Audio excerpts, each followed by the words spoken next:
हृदयात करुणा, प्रेम आणि एकात्मतेची दिव्य जाणीव जागृत झाली की मनुष्य आपल्या संकुचित स्वार्थांच्या पलीकडे जाऊन संपूर्ण सृष्टीच्या कल्याणाचे प्रभावी माध्यम बनतो. परोपकार, करुणा आणि परमार्थ या उदात्त मूल्यांनी अधोरेखित झालेला हा दिवस उच्च मानवी मूल्यांची जाणीव अधोरेखित करणारा ठरला. मानवाने मानवावर प्रेम करावे, एकमेकांचे आधार बनावे हा संदेश शब्दांच्या पलीकडे जाऊन जनमानसात ठळकपणे रुजला. मानव एकता दिवस 24 एप्रिल रोजी युग प्रवर्तक बाबा गुरबचन सिंहजी यांच्या स्मृती प्रित्यर्थ देशभरातील हजारो सत्संग केंद्रावर हा दिवस श्रद्धा आणि समर्पण भावनेने यशस्वीरित्या पार पडला.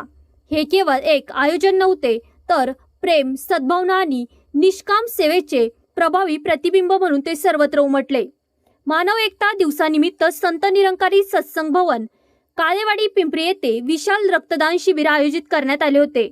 यशवंतराव रुग्णालय, ससून रुग्णालय तसेच निरंकारी रक्तपेढीच्या अनुभवी डॉक्टर व त्यांच्या सहकाऱ्यांनी रक्तदात्यांची आवश्यक आरोग्य तपासणी करून सुरक्षित, सुव्यवस्थित आणि प्रभावी पद्धतीने रक्तदान प्रक्रिया पूर्ण केली. या उपक्रमातून 710 युनिटचे संकलन करण्यात आले. संपूर्ण आयोजनात स्वच्छता, सतर्कता आणि सेवाभाव या विशेष प्राधान्य देण्यात आले. त्यामुळे हा उपक्रम केवळ जीवनदायी सेवापुरता मर्यादित न राहता मानवता, करुणा आणि सामाजिक उत्तरदायित्वाचे उच्च प्रतीक म्हणून समोर आला.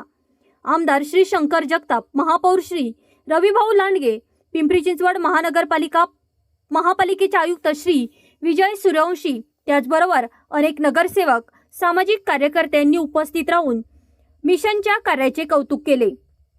संत निरंकारी मंडळाचे सचिव आदरणीय श्री जोगिंदर सुखाजी यांनी दिलेल्या माहितीनुसार देशभरातील सुमारे 212 ठिकाणी मानव एकता दिवसानिमित्त रक्तदान शिबिराचे आयोजन करण्यात आले होते. या माध्यमातून जवळपास 40,000 युनिट रक्त संकलित करण्यात आले, जे निष्काम सेवा, परोपकार आणि मानवतेप्रती असलेल्या समर्पणाची प्रभावी अभिव्यक्ती ठरले.